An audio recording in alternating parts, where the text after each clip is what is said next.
qayliyeeyeen meel wax ka shubo nin kasta waa ogaado marka saddex meelood laga dhigo lama kulmi way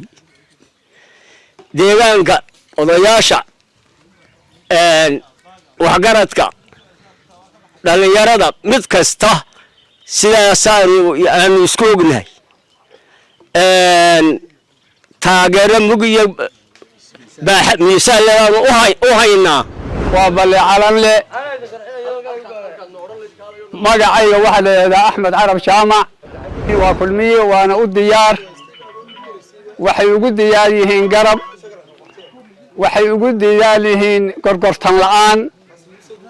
waxay ugu diyaar yihiin sida cid la soo dhaweynayo ama wax garab la siinayo sida ugu haboon ragii la wada garanayay hadraawi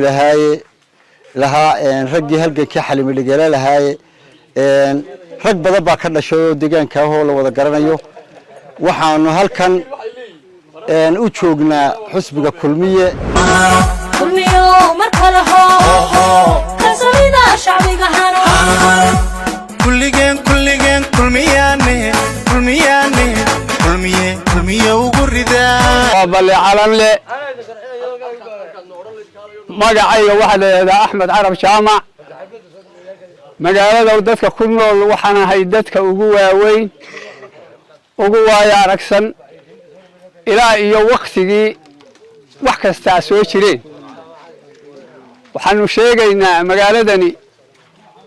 marka laga dhigo saddex meelood laba meelood haddii aanay ka badnayn waa kulmiye waana u diyaar waxay ugu diyaar yihiin garab waxay ugu diyaar yihiin gorgortan la'aan waxay ugu diyaar yihiin sida cid la soo dhaweynayo ama wax garab la siinayo sida ugu haboon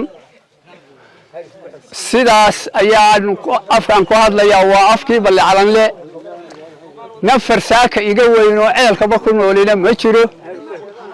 intii soo jirtay Soomaaliland meel kasta oo laga qaadayo codadka noocan nin taagan baan ahaa wixii naaqisa iyo wixii faa'iido ah waxba inooga kala bilaaban waxaanu diyaar u nahay meesha faa'iidada Soomaaliland ugu qiimaha badan waa xisbiga haya talada kaas baanu iminkana soo saaraynaa ku celinaynaa sidaas baynu isku ogaanaynaa ma aha keliya waa afka balle calan le waa magaalo weyn waa magaalo xuduuda waa magaalo dad badan ku nool yahay waxa ku noolina waa kulmiye deegaankan waa deegaan la wada og yahay oo ku calaamadsan halgankii ku calaamadsanaa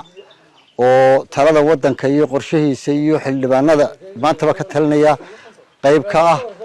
oo dawladnimada tiirarkay ku taagan tahay ee la wada og yahay iyo taariikhda uu leeyahay la wada garanayo waxa ka dhashay ragii la wada garanayay hadraawi lahaa ragii halganka xalimi dhigala lahaay rag badan baa ka dhashay deegaanka oo la wada garanayo waxaanu halkan u joognaa xusbiga kulmiye oo halkan kule taageero weyn oo taageero buuxda halkan ka haysta dadka jooga ay u bixinayaan ay siinayaan oo aan ku ahaa weligood inay xusbiga ka tirsanaayeen tala kasta iyo cid kasta oo timaadana haddii ay ka dhigo waxaa mudnaanta la siiyay priority-ga mar walba la siinayay xusbiga kulmiye ahaa maantana waa loo joogaa odayaashii magaaladuna way fadhiyaan talakaab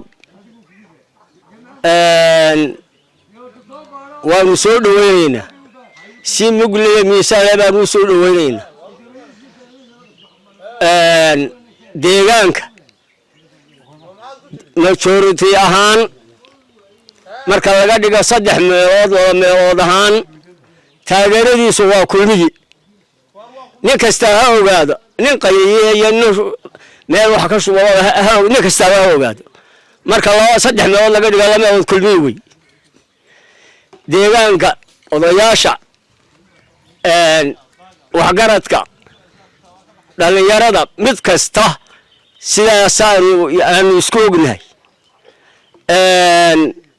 taageero mug iyo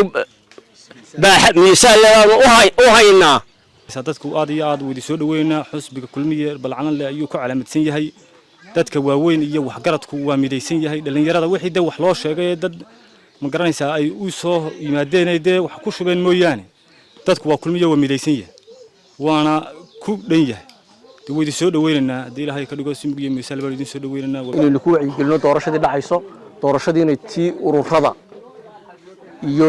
madaxweyniba la dooranayo iyo xisbigiiba habkii xisbiga lagu noqonayay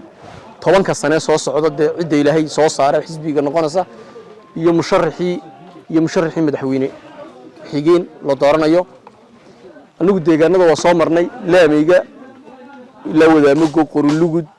balcalan imika joognaa dadka reer balcalan waxaan leenahay war wixii banka qooqa waxba ha dhageysanine inagu markii horena xeerdhalanka waa garanaysaa oo geelade aan sumadaha badan lahayn ba xeerdhalan la yiraahdaa inaga de xeerdhalan bay odaygii deegaanka odaygii qaranka iyo odaygii halgankuna maanta de musharax waa gudoomiye xisbi inagu halkaas aynu isku ognahay anagu markii aan warsi tagnay halkaas aynu isku ognahay